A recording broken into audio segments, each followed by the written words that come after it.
प्यारे विद्यार्थियों, आप सभी को मेरा नमस्कार। मैं डॉक्टर नेमीचंद कुमावत, सहायक आचार्य हिंदी विषय, राजकीय महाविद्यालय की आपकी इस बीए प्रथम वर्ष विषय हिंदी साहित्य के द्वितीय प्रश्न पत्र की आज की इस ऑनलाइन कक्षा में मैं आप सभी का हार्दिक अभिनंदन और स्वागत करता हूं। प्यारे विद्यार्थियों, जो हाल ही की जो पिछली ऑनलाइन कक्षाएं हुई थी, जिससे हम जिन कक्षाओं से हम रीतिकाल को पढ़ते आ रहे हैं, आपका जो पाठ्यक्रम है 100 अंकों का है, 2 भागों में विभक्त हैं। हिंदी भाषा से संबंधित यानी भाषा विज्ञान जो 40 अंकों का, जिस पर 20-20 अंकों के 2 प्रश्न आपकी मुख्य परीक्षा में आने वाले हैं, जिन पर हमने पिछली ऑनलाइन कक्षाओं में चर्चा कर ली है, यानी उस पाठ्यक्रम को हमने मॉडल आंसर के रूप में पढ़ लिया है। साथ ही जो 60 अंकों के यानी 20-20 अंकों के जो 3 प्रश्न आने वाले हैं, वो हिंदी साहित्य के संक्षिप्त इतिहास से संबंधित होंगे, जिसमें हमने पिछली हाल ही की ऑनलाइन कक्षाओं से हमने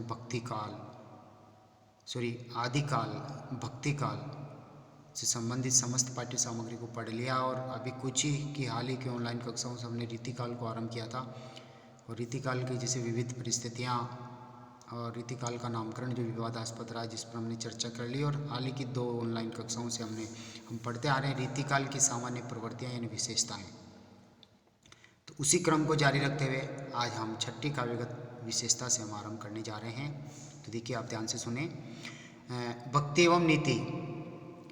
डॉक्टर नगेंद्र के शब्दों में यहाँ मैं कहना चाहूँगा, रीतिकाल का कोई भी कवि भक्ति भावना से हीन नहीं है। यानी कहने का तात्पर्य भक्ति भावना की जो मुख्यतः जो प्रवृत्ति है, वो प्रवृत्ति विशेष तौर पे हमें भक्ति काल में देखने को मिलती है। लेकिन श्रृंगार वर्णन का बढ़ चढ़ करके जो वर्णन किया गया, जो अश्लीलता की हद को पार कर जाता है, वो रीतिकाल में देखने को मिलता है। क्योंकि राजदरबारी ये कवि हैं, राज दरबार में रह करके राजाओं के वैभव विलास को तृप्त करने के लिए, संतुष्ट करने के लिए उनके बढ़ चढ़ करके प्रशंसा यानी श्रृंगारिक कविताओं के माध्यम से वो करते थे। इसलिए ईश्वर की भक्ति ये लोग नहीं कर पाए, या ईश्वर की शरण में ये नहीं जा पाए, जिस तरह से भक्तिकाल के सभी कवियों ने वो ईश्वर की शरण में गए थे। तो देखिए, यहाँ वैसे डॉक्टर नगेंद्र जी के शब्दों में यही कहा जा सकता है कि रीतिकाल का कोई भी कवि भक्ति भावना से हीन नहीं है। ऐसा हो भी नहीं सकता था, क्योंकि भक्ति उनके लिए एक मनोवैज्ञानिक आवश्यकता थी। भारत एक आध्यात्मिक देश है, और वो बिना ईश्वरीय भक्ति के अपने कार्य को आरंभ नहीं करता। तो यहाँ भौतिक रस की उपासना करते करते, भौतिक रस यानी कहने का तात्पर्य श्रृंगारिक वैभव विलास की उपासना करते करते उनके विलास जर्जर मन में इतना नैतिक बल नहीं था कि भक्ति रस में अनास्था प्रकट करें। ये डॉक्टर नगेंद्र जी का कथन है। यानी भारत एक आध्यात्मिक हैं, और वो ईश्वर के प्रति अनास्था प्रकट नहीं कर सकता। वो श्रृंगारिक वर्णन करते करते ही जब ऊब जाता है, तो वो ईश्वर की शरण में जाकर के भक्ति भी जरूर करता है। अतः राधा कृष्ण के नाम पर लिखी गई रचनाओं में भक्ति भावना हमें झलकती है। जैसे आगे के सुकवि रिझी है तो कविताएं, यानी आगे आने वाली पीढ़ी के जो कवि हैं, इन कविताओं से जो प्रसन्न हो जाए पढ़ करके, तब तक तो ये कविता कहलाने लायक रहेगी। नहीं तो राधा कन्हई सुमिरन को बानो है, नहीं तो इन नायक नायिकाओं के माध्यम से एक तरह से जो वर्णन किया गया, श्रृंगारिक वर्णन या भक्ति भाव का जो भी वर्णन है, वो राधा और कृष्ण क्या स्मरण करने के लिए ये कविताएं लिखी गई है। तो ये भिखारी दास जी का कथन है। तो एक तरह से आगे आने वाले कवि प्रसन्न होंगे तो कविता कहलाएगी, अन्यथा ये तो राधा कृष्ण के बहाने से लिखी हुई भक्ति भावना से संबंधित ये पद कहलाएंगे। तो रीतिकाल के जो कवि हैं, इन कवियों को जनजीवन की गहरी अनुभूतियों का ज्ञान प्राय कम ही प्राप्त हुआ था। इनकी भक्ति, नीति और वैराग्य भावना को देखकर यही कहा जा सकता है कि जब ये लोग श्रृंगार का वर्णन करते करते जब ऊब जाते थे, तब राधा और कृष्ण का अनुसरण या अनुराग या राधा और कृष्ण के प्रति प्रेम ही उनके इस धर्म भीरु मन को आश्वस्त करता होगा या आश्वासन देता होगा, तभी ईश्वर की शरण में जाकर के ईश्वर को याद कर लेते हैं। तो जैसे मेरी भव बाधा हरो राधा नागरी सोई, जहाँ तन की झाई पड़े श्याम हरित धूति होए। यानी जिनके शरीर के प्रतिबिंब पड़ने मात्र से वह राधा जी हरी भरी हो जाती है। यानी कृष्ण के सुंदर सौंदर्य वर्ण या श्याम वर्ण का प्रतिबिंब पड़ने से मात्र से जब राधा प्रसन्नचित हो जाती है तो वही राधा जी मेरी भी सांसारिक बाधाओं का हरण करें ताकि मैं भी प्रसन्नचित हो जाऊं।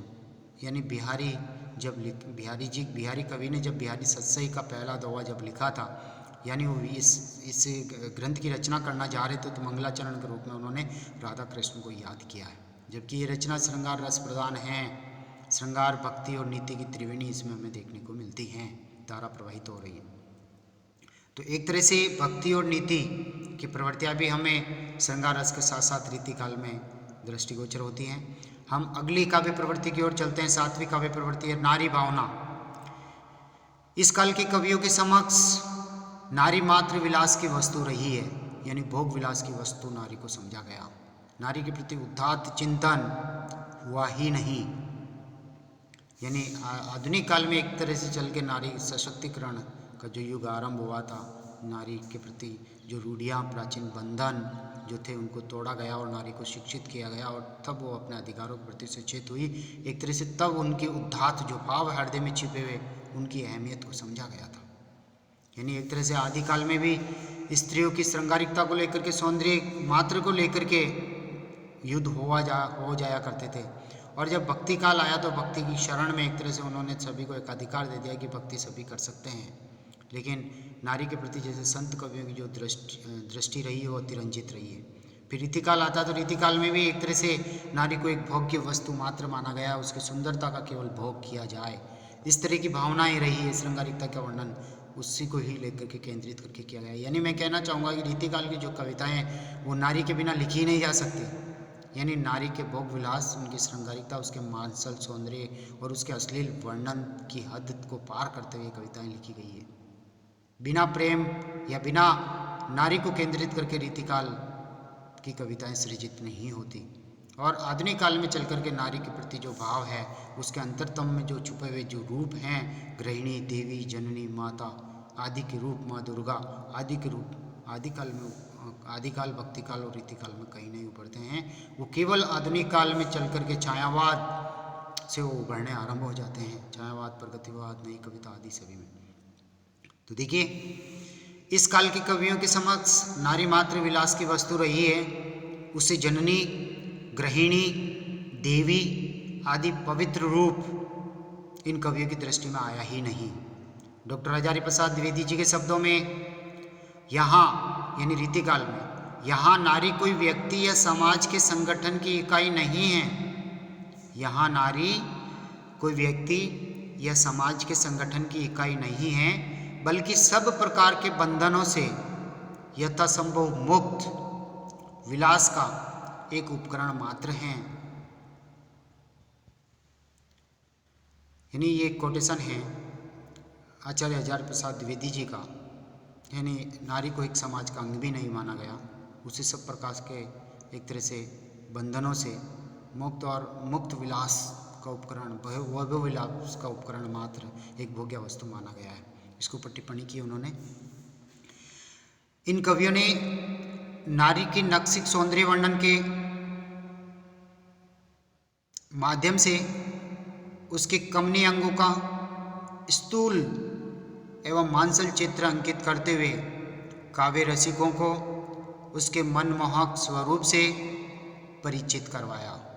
यानी कहने का तात्पर्य नारी कितनी सुंदर है, अंग, उसके अंग प्रत्यंग, यानी पूर्ण नक से लेकर के पैर के सिर की चोटी से लेकर के पैर के नाखूनों तक का उसका जो सौंदर्य है, चाहे आँख, नाक, कान, बाल, यानी इन सभी का बढ़ चढ़ करके इनके कमनीय अंगों का जो काम भावना को जन्म देने वाले स्थूल और मांसल चित्र इन कवियों ने राजा अपने वैभव विलास यानी विलासी राजाओं के रसिक मनों को संतुष्ट करने के लिए मनमोहक चित्र अंकित किए, जो अश्लीलता की हद को भी पार कर गए, जो यानी रसिकों के मनों को प्रसन्न करने के लिए उसके रूप से परिचित करवाया। उनके समक्ष नारी का एक ही रूप था, विलासिनी प्रेमिका का। अतः वे नारी के अन्य पक्षों की ओर से उदासीन रहे हैं और उसे भोग विलास का एक उपकरण मात्र ही समझा है। जिसे यहाँ लिखा है, एक उदाहरण है देव कवि का, कौन गणे पूर्वन नगर, कामिनी एके रत्ती, देखत हरे विवेक को चित्त हरे प्रीति। कौन गणे यानी कौन गिनती करें, यानी और कोई गणना नहीं हो सकती पूरे नगर वन प्रदेश में उस रीतिकाल के समय में। कामिनी एक ही रीति यानी केवल एक ही रीति चल रही है कि उसे कामिनी माना जाए। काम भावना को वैभव विलासों को जन्म देने वाला का मूल कारण यह स्त्री है, सुंदर स्त्री। देखत हरे विवेक को, और उसके सौंदर्य को देखने मात्र से मनुष्य का विवेक चला जाता है और उसे देखते रहने से वो उसके प्रति प्रेम करने बैठ जाता है। तो यही रूप रीतिकाल में नायिका के प्रति यानी स्त्री के प्रति उभर करके सामने आया है। तो प्यारे विद्यार्थियों, ये थी 7वीं विशेषता। अब हम आगे बढ़ते हैं 8वीं काव्यगत विशेषता की ओर। और 8वीं काव्यगत विशेषता है आलंबन और उद्दीपन रूप में प्रकृति चित्रण। यानी प्रकृति का जो चित्रण है वो हर काल में होता आया है। जिसे हमने आदि काल में भी देखा, आलंबन उद्दीपन रूप में प्रकृति चित्रण था। भक्ति काल में भी हमने देखा है और रीति काल में भी ये जो आलंबन और उद्दीपन रूप में प्रकृति चित्रण हुआ है, लेकिन उद्दीपन रूप में अधिक।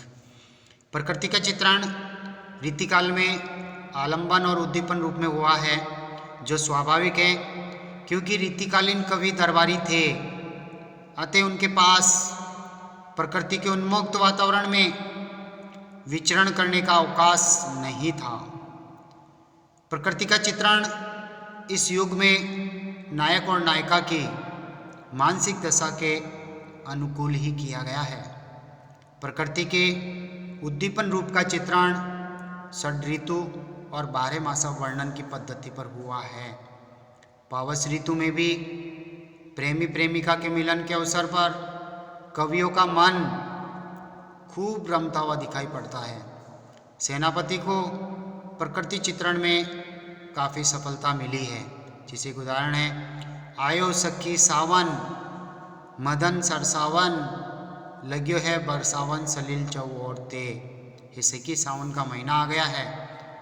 ये महीना जो काम भावना की सरसता का संचार करने वाला है, और ये सावन का महीना एक तरह से चारों ओर आकाश मार्ग से बादलों के रूप में जल गिराने लगा है, क्योंकि सावन के महीने में फव्वारें चलती है और पूरा पिकनिक का वातावरण बन जाता है और प्रेमी प्रेमिकाएं एक तरह से पिकनिक का आनंद लेते हैं सभी, और एक तरह से बागों में झूले झूलते हैं और पिकनिक का आनंद लिया जाता है।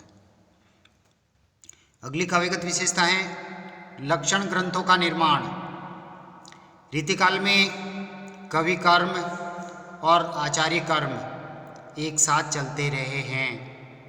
रीतिमुक्त कवियों को छोड़कर इस काल के अधिकांश कवियों ने लक्षण ग्रंथों का निर्माण किया है। लक्षण ग्रंथ से तात्पर्य है कि जो काव्यशास्त्र के जो प्रमुख अंग हैं, जैसे रस, अलंकार, छंद, काव्य गुण, काव्य रीतियाँ, शब्द शक्तियाँ, नायक नायिका भेद, इन सभी विषयों पर इन कवियों ने लक्षण और उदाहरणों को पद्यों के रूप में यानी छंदों में, पदों में उनका लक्षण और उदाहरण प्रस्तुत किया है, तो उन्हें लक्षण ग्रंथ कहते हैं। यानी काव्यशास्त्रीय अंगों पर लिखे हुए ग्रंथ, उनकी विशेषताओं को उदाहरण सहित व्यंजित करते हुए जो लिखे गए ग्रंथ है वो लक्षण ग्रंथ है। तो रीतिबद्ध कवियों ने सीधे रूप में लक्षण और उदाहरण प्रस्तुत किए हैं। रीतिसिद्ध कवियों ने केवल उदाहरण मात्र जुटाए हैं।